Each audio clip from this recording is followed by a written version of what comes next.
নমস্কার বন্ধুরা, আমি শিল্পী। আজকে একটা ছোট্ট শর্ট ভিডিও শেয়ার করছি, যেটা হচ্ছে আম পান্নার শরবতের রেসিপি।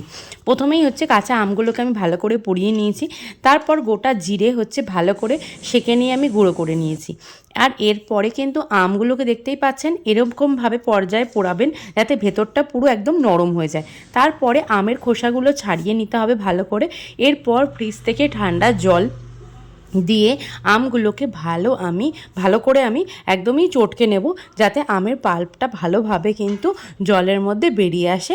ছাঁকতে কিন্তু হবে না, যে আমের পাল্পটা বেরোবে সেটাই থাকবে, কারণ ছেঁকে দিলে কিন্তু আমের যে আমটাই কিন্তু পুরো ছাঁকনিতে চলে যাবে, সেই জন্য ছাঁকবেন না। এইভাবে ভালো করে কচলে কিন্তু ভালো করে আমের পাল্পটা বার করে নেবেন। যেহেতু একটু গরম রয়েছে, সেই জন্য একটুখানি দেখে করবেন, যাতে ঠান্ডা জলটা একটু বেশি ঠান্ডা হলে ভালো হয়। আর এরপরেই কিন্তু আমি একে একে প্রত্যেকটা আমের থেকেই কিন্তু আটিগুলো ছাড়িয়ে নিলাম। এরপরে যে ভাজা জিরের গুঁড়োটা আমি মিশিয়ে দিচ্ছি এই আমের শরবতের মধ্যে। এরপরেই কিন্তু আমি দিয়ে দেবো এর মধ্যে কিছুটা পরিমাণ চিনি। মিষ্টিটা আপনারা বুঝে দেবেন, যদি বেশি টক পছন্দ করেন তাহলে কিন্তু কম মিষ্টি দেবেন। আমি এখানে টক মিষ্টি রেখেছি, খুব বেশি কিন্তু চিনি দিইনি, কারণ আমগুলো ভালো টক ছিল। আর অল্প চিনি দেওয়ার জন্য বেশ টক মিষ্টি হয়েছে। আর এখানে কিন্তু অবশ্যই ব্যবহার করবেন বিট লবণ। বিট লবণ দিলে কিন্তু টেস্টটা একদম চেঞ্জ হয়ে যাবে।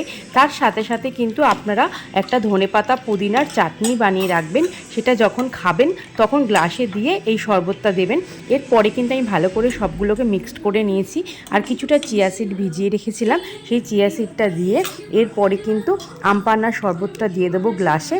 আর এইভাবেই কিন্তু আমি আম পান্নার শরবত বানালাম। খুব সহজে ঝটপট হয়ে যাবে, খুব বেশি টাইম না, মাত্র 15 থেকে 20 মিনিটের মধ্যে কিন্তু এই রেসিপিটা হয়ে যাবে। অবশ্যই বানাবেন। আর কেমন লাগলো অবশ্যই জানাবেন আজকের ভিডিওটা। আর যদি ভালো লাগে আমার চ্যানেলটাকে সাবস্ক্রাইব করবেন। এরকম নিত্য নতুন ভিডিও দেখতে হলে চ্যানেলটাকে কিন্তু অবশ্যই সাবস্ক্রাইব করে রাখবেন। তাহলে চলুন আজকের মতো এইটুকুই, আবার দেখা হবে নতুন কোনো এরকম ঝটজলদি রেসিপি নিয়ে। তাহলে সবাই ভালো থাকবেন, সুস্থ থাকবেন, আর সাবস্ক্রাইব করতে একদম ভুলবেন না।